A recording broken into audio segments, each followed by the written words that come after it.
ಇಂದೇ ಡೌನ್ಲೋಡ್ ಮಾಡಿ ಮತ್ತು ನಿಮ್ಮ ನೆಚ್ಚಿನ ಶೋಗಳನ್ನು ಆನಂದಿಸಿ. ನೀರು ತಗೊಳ್ಳಿ. ಹೋದ ಕೆಲಸ ಏನಾಯ್ತು? ಒಳ್ಳೇದಾಯ್ತು ಅಂತ. ಎಲ್ಲ ಒಳ್ಳೇದೇ ಆಗತ್ತೆ ಬಿಡಿ. ರೀ, ನಾನು ನಿಮ್ಮ ಹತ್ರ ಒಂದು ವಿಷಯ ಮುಚ್ಚಿಟ್ಟಿದ್ದೀನಿ. ಯಾಕೋ ನನ್ನ ಮನಸ್ಸೇ ಕೇಳ್ತಾ ಇಲ್ಲ. ನಿಮ್ಮ ಹತ್ರ ಅದನ್ನು ಹೇಳ್ಬಿಡ್ಬೇಕು ಅನ್ನಿಸ್ತಾ ಇದೆ. ನನ್ನ ಹತ್ರ ವಿಷಯ ಮುಚ್ಚಿಟ್ಟಿದ್ಯಾ? ಅದೇನು ಅಂತ ಹೇಳೋರು ಅಂತ? ನಾನು ಲಕ್ಷ್ಮಿನ ನೋಡಕ್ಕೆ ಹೋಗಿದ್ದೀರಿ. ಅವಳ ಹತ್ರ ಮಾತಾಡ್ಕೊಂಡು ಬಂದೆ. ಕೊನೆಗೂ ನಾನು ಬೇಡ ಅಂತಿದ್ದೇನೆ ಮಾಡ್ಬಿಟ್ಟೆ ಅಲ್ವಾ ಲತಾ? ಯಾಕೆಲ್ಲರೂ ಹೀಗೆ ಮಾಡ್ತೀರಾ? ನಿನಗೂ ಅವಳಿಗೆ ಏನೇ ವ್ಯತ್ಯಾಸ? ನೀನು ಅವಳ ಥರನೇ. ಅವಳು ನನಗೆ ಮೋಸ ಮಾಡಿದ್ಲು, ನೀನು ಹೇಳಿದ್ರೆ ನನಗೆ ಮೋಸ ಮಾಡ್ತಿದ್ಯಾ? ಏನ್ರಿ ಇಷ್ಟು ಚಿಕ್ಕ ವಿಷಯಕ್ಕೆ ಯಾಕ್ರಿ ಅಷ್ಟು ದೊಡ್ಡ ಮಾತು ಹೇಳ್ತಾ ಇದ್ದೀರಾ? ನಾನು ಏನ್ರಿ ಮೋಸ ಮಾಡಿದ್ದೀನಿ ನಿಮ್ಗೆ? ಅವಳ ಹತ್ರ ಹೋಗ್ಬೇಡ ಅಂತ ಹೇಳಿದ್ಮೇಲೂ ನೀನು ಹೋಗಿದ್ಯಾ ಅಂದ್ರೆ ನೀನು ನನಗೆ ಮಾಡಿದ ಮೋಸ ಅಲ್ವಾ ಅದು? ಅದು ಹಾಗಲ್ಲ ರೀ. ಅವಳು ಎಂತ ಪರಿಸ್ಥಿತಿ ಲತಾ, ಎಂಥ ಪರಿಸ್ಥಿತಿಲಿದ್ರು ನನಗೆ ಬೇಡ. ಅದು ಹಾಗಲ್ಲ ರೀ. ರೀ ರೀ ಒಂದೇ ಒಂದ್ಸಲ ನನ್ನ ಮಾತು ಕೇಳ್ರಿ. ಅವಳ ಪರಿಸ್ಥಿತಿ ಚೆನ್ನಾಗಿಲ್ಲ. ಅವಳ ವಿಷಯ ಇವ್ರ ಹತ್ರ ಹೇಳಿ ಅಣ್ಣ ತಂಗಿನ ಒಂದು ಮಾಡೋಣ ಅಂದ್ರೆ ಇವ್ರು ನನ್ನ ಮಾತೇ ಕೇಳ್ತಿಲ್ವಲ್ಲ.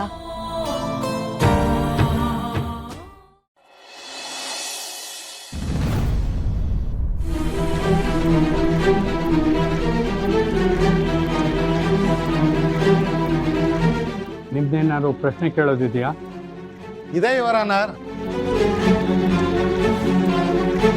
ಶ್ರೀನಿವಾಸ್ ಅವರ, ಇಷ್ಟು ಸಣ್ಣ ವಿಷಯನ ದೊಡ್ಡದು ಮಾಡೋ ಅಗತ್ಯ ಇತ್ತಾ ನಿಮಗೆ? ಇದನ್ನೆಲ್ಲ ಮನೇಲೆ ಕೂತ್ಕೊಂಡು ತಾವು ಸೆಟಲ್ಮೆಂಟ್ ಮಾಡ್ಬೋದಾಗಿತ್ತಲ್ವಾ? ಅಲ್ಲ ರೀ, ಮಕ್ಕಳು ತಪ್ಪು ಮಾಡಿದೆ ಯಾರು ತಪ್ಪು ಮಾಡ್ತಾರೆ? ಹೆತ್ತವರಾಗಿ ನೀವು ಇದನ್ನೆಲ್ಲ ಕ್ಷಮಿಸ್ಬೋದಾಗಿತ್ತಲ್ವಾ?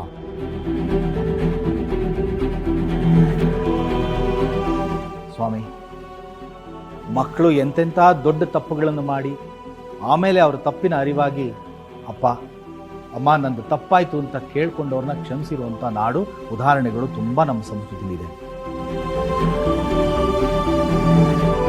ನಾನು ಅಷ್ಟು ಕಠೋರ ಅಲ್ಲ.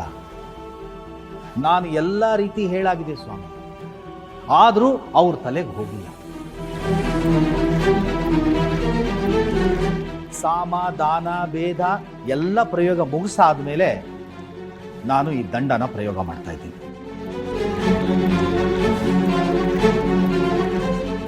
ಅಲ್ಲ ರೀ, ಆದರೂ ನೀವು ಈ ರೀತಿ ಎಲ್ಲ ಮಾಡಿರೋದ್ರಿಂದ ನಿಮ್ಮ ಮಕ್ಕಳ ಪರಿಸ್ಥಿತಿ ಏನಾಗುತ್ತೆ ಅಂತ ನೀವೇನಾದ್ರೂ ಯೋಚನೆ ಮಾಡಿದ್ದೀರಾ? ಮಹಾಸ್ವಾಮಿ, ಕುಟುಂಬದ ಹಿರಿಯನಾಗಿ ನನ್ನ ಶಕ್ತಿ ಮೀರಿ ಎಲ್ಲ ಜವಾಬ್ದಾರಿಗಳನ್ನು ಇಲ್ಲಿ ತನಕ ನಿಭಾಯಿಸಿದ್ದೀನಿ. ಇವತ್ತಿನ ಮಕ್ಕಳಿಗೆ ಅವ್ರಿಗೆ ಅವಶ್ಯಕತೆ ಇದ್ದಾಗ ತಂದೆ ತಾಯಿ ಸಹಾಯ ಬೇಕು. ಅದರ ಅವಶ್ಯಕತೆ ಮುಗಿದ ಮೇಲೆ ತಂದೆ ತಾಯಿ ಅವ್ರಿಗೆ ಬೇಕಾಗಿಲ್ಲ. ಕಸ ಗುಡಿಸೋ ಪೊರಕೆ ಮೂಲೆಗೆ ಹಾಕಿದಾಗೆ ತಂದೆ ತಾಯಿಗಳನ್ನ ಮೂಲೆಗೆ ಹಾಕ್ಬಿಡ್ತಾರೆ. ನಮ್ಮ ಹಾಗೆ ಹಲವಾರು ಜನ ತಂದೆ ತಾಯಿಗಳು ಈ ಕಷ್ಟ ಅನುಭವಿಸ್ತಾ ಇದ್ದಾರೆ ಸ್ವಾಮಿ. ಅವ್ರ ಪರವಾಗಿ ಕೇಳ್ಕೊಳ್ತಾ ಇದ್ದೀರಿ, ನನಗೆ ನ್ಯಾಯ ಕೊಡಿಸಿ.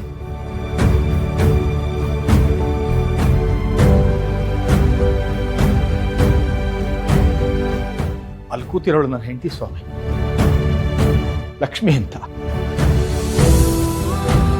35 ವರ್ಷ ಕೂಡು ಕುಟುಂಬದ ಜವಾಬ್ದಾರಿನ ಹೆಗಲ ಮೇಲೆ ಹೊತ್ತು ನಿಭಾಯಿಸಿದ್ದಾಳೆ. ಸದಾ ಕಾಲ ಮಕ್ಕಳು ಮನೆ ಅಂತ ಜೀವ ಸವಿಸಿದ್ದಾಳೆ. ಅಂಥವಳ ಮೇಲೆ ಇವರು ದೌರ್ಜನ್ಯ ಮಾಡಿದ್ದಾರೆ.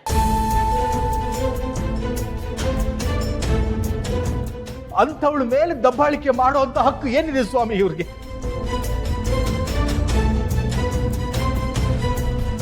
ನೀವೇನಾದರೂ ಹೇಳೋದಿದ್ರೆ ಬಂದು ಹೇಳಿ ಅಮ್ಮ.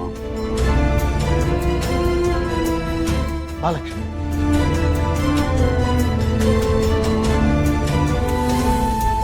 ಹೆದರ್ಕೋಬೇಡಪ್ಪ.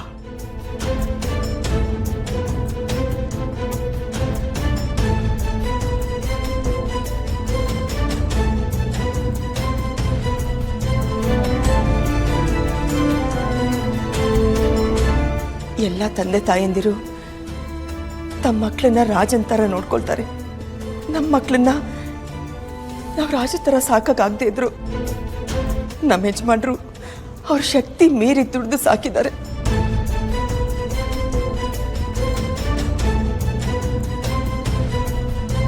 ಪ್ರೀತಿಯಿಂದ ನೋಡ್ಕೊಂಡಿದ್ದೀವಿ. ಈಗ ನಾವು ಅವರಿಂದ ಬಯಸೋದು ಕಿಂಚಿತ್ತು ಪ್ರೀತಿ. ನಮ್ಮ ಇಡೀ ವಯಸ್ಸಲ್ಲಿ ಒಂದು ಆಸರೆ, ಅದನ್ನ ನಮ್ಮ ಮಕ್ಕಳು ಕೊಡ್ತಾ ಇಲ್ಲ ಸ್ವಾಮಿ. ಇಷ್ಟೇ ಹೇಳಕ್ ಬಯಸೋದು.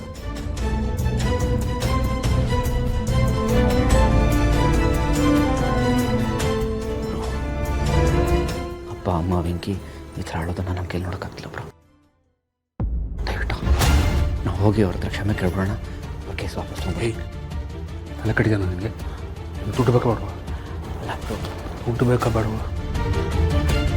ನಾನು ಹೇಳ್ದಂಗೆ ಸುಮ್ಮನೆ ಇರು. ನೋಡಿ ಮಹಾಸ್ವಾಮಿ, ಅವರು ನಮ್ಮನ್ನು ಹುಡ್ಸಿದ ಮೇಲೆ ನಮಗೆ ಬೇಕಾಗಿರೋ ಸ್ಥಾನಮಾನನ ಕೊಡಬೇಕು. ಅವರಿಂದ ನಾವು ಈ ಮಟ್ಟಕ್ಕೆ ಬೆಳೆದಿಲ್ಲ. ನಾವು ಕಷ್ಟಪಟ್ಟು ಸ್ವಂತ ದುಡಿಮೆಯಿಂದ ಈ ಮಟ್ಟಕ್ಕೆ ಬಂದಿರೋದು. ಇವ್ರಿಗೆ ಹುಡ್ಸಿ ಅಂತ ನಾವು ಹೇಳಿದ್ವಾ? ಇವ್ರು ಖುಷಿ ಕೊಡಿಸಿ ಈಗ ಈ ರೀತಿ ಕೇಸ್ ಹಾಕ್ಬಿಟ್ಟ ಏನು ಮಾಡೋದು?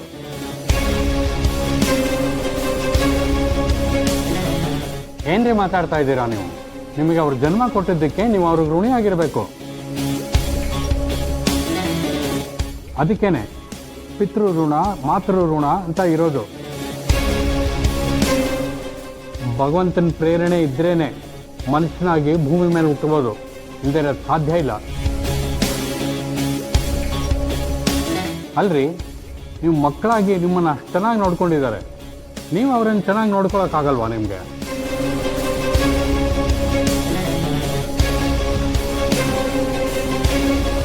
ನೋಡಿ ಸ್ವಾಮಿ, ವಿದ್ಯಾವಂತ ಮಕ್ಕಳು ಮಾತಾಡೋ ರೀತಿನ ಇದು. ಕಂಡು ದೇವರಿಗೆ ಹರಕೆ ಹೊತ್ತ ಮೇಲೆ ಇವನು ಹುಟ್ಟಿದ್ದು. ತಂದೆ ತಾಯಿ ಕೇಳೋ ಅಂತ ಮಾತಾ ಇದು.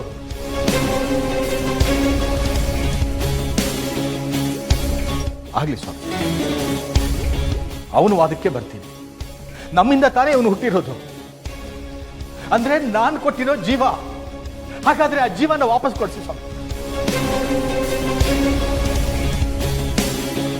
ಏನ್ರಿ, ನಿಮ್ಮ ತಂದೆ ಏನೋ ಕೇಳ್ತಾ ಇದ್ದಾರೆ, ಹೇಳಿ ಉತ್ತರ ಅದಕ್ಕೆ.